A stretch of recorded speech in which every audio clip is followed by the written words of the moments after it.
This is the brightest LCD we've ever made. That's a direct quote from LG themselves on the QNED Mini-LED TV. After hearing that, I was pretty excited. I had to dig a little bit deeper. I learned some things, and now I'm not excited at all. Matter of fact, I am very disappointed. And here's why. Hey everybody, how's it going? My name is KG. Today we're going to talk about the LG QNED TV. And we'll be talking about 2021 TVs all year long. So if you want to hear about that, hit the subscribe button. All right, let's get into this information. So QNED is a new display technology for LG this year. Originally, I was going to do a deep dive QNED CES 2021 overview, but there just wasn't a lot of information present for the QNED TV. But really, what I learned was public information available to everybody. It's on the website for LG right now. I'm honestly kind of shocked that nobody is really talking about this right now. So when you see that I'm disappointed with this TV, I think your brain probably will automatically go to, it must be an IPS panel. Well, that's not really the case. We don't know what panel technology they will use. I honestly think there is a chance they could use VA panel because they are really pushing the high contrast ratio, and that's really not IPS panel's strength. All right, so what is wrong? Let's turn to the website. Automatically, we can see that there is two different models available in two different sizes, 75 and 86 inches. Looking at the two models, the 90 series and the 99 series, you would think that 4K and 8K models are pretty much the same, but that's not the case. It's not just 4K and 8K differences here. The 4K version is a dumbed down version. The 4K version has the A7 Gen 4 processor, and the 8K one has the A9 Gen 4. So the 4K version is using the same processor as the A1 OLED budget series. The 60Hz panel, by the way, is using, and then the 8K version is using the same one that the G1, the Evo panel, is using. Think about that for a second. Very disappointing stuff that you have to go 8K to get the best of QNED technology.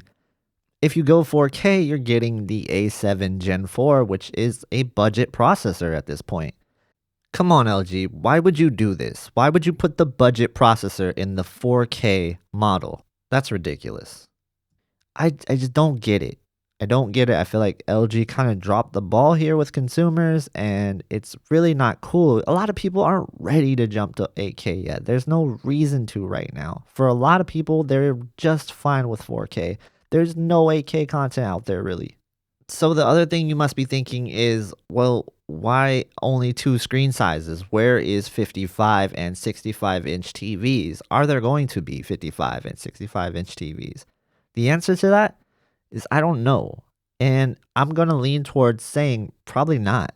There is 86 and 75 inches, and I think that might be the only two available. Here's why I think that. So take a look at what they're doing with this TV. They're obviously pushing 8K with it, right? That's where they want you to go. That's where they put the best processor. That is where they want you to focus. Why? Well, if you think about it, OLED 8K is really not affordable for most people. Most people can't afford OLED 8K. They just can't. That's just the reality. And LG knows this, so if they make a TV that's 8K, that's LCD and affordable, they're not really competing with OLED here. They're not competing with themselves. People that want a large screen will get their large screen, and OLED won't be affected by this.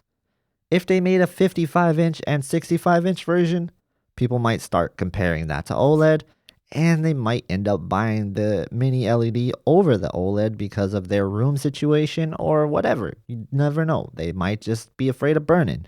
They could just choose mini LED over OLED, and they don't want that.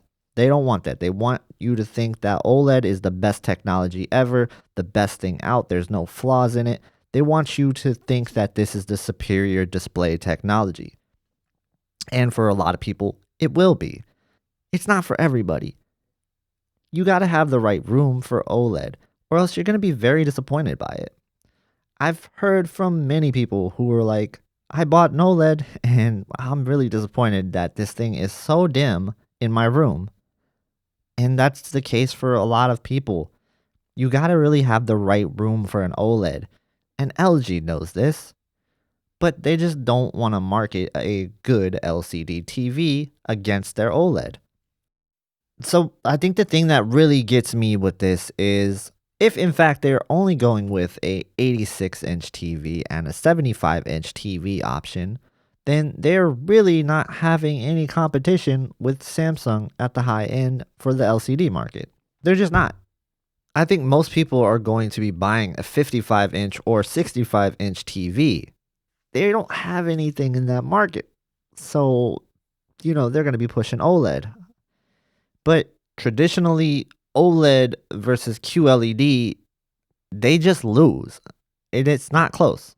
And I'm not talking about what display tech is better. I'm talking about sales. They lose to QLED in sales. It's kind of weird that they don't see that and realize that, which I thought was the whole point of QNED in the first place. I thought that maybe we would finally get a competitor at the high-end LCD market to battle Samsung. But that's not the case. It's not the case. And that sucks for consumers because nobody is going to challenge Samsung this year. Just like last year, nobody is really challenging Samsung for the title. At least last year you had Vizio coming out with a really bright TV. Unfortunately, it just had a lot of flaws, more than the QLEDs did. And that hurt Vizio a lot. This year, Vizio, I don't think they'll come out with a new series of TVs. So you're left with just Samsung. And if the QLED Neo is actually really good, then there is no competition. The Neo is going to be available in pretty much any screen size you want. Not only that, they're going to have 4K versions of it. And QNED is just going to be stuck with these two screen sizes if that's the case. Like I said, it's not confirmed. They could have a 65 and 55-inch version, so who knows there. But if it is just those two screen sizes, then competition really isn't a thing this year for the top-end LCD market at the 4K resolution. I would love to hear you guys' thoughts on the 4K model of the QNED having an A7 Gen 4 processor in it instead of the A9 Gen 4. And also, I would love to hear your thoughts on what you guys think about the screen sizes. Do you really think that this is all they're going to offer in 2021? Like I do. I personally think this is the only two screen sizes that will be available. And are you interested in QNED technology, or are you going to just skip out on it completely? I was really excited about this, and now I'm not. What do you guys think? Let me know, and let's have a discussion in the comments below. As always, guys, thank you for watching this video. If you need more videos to watch about 2021 TVs, I'll have that for you on the left here. Thank you for watching, and I'll see you in the next one.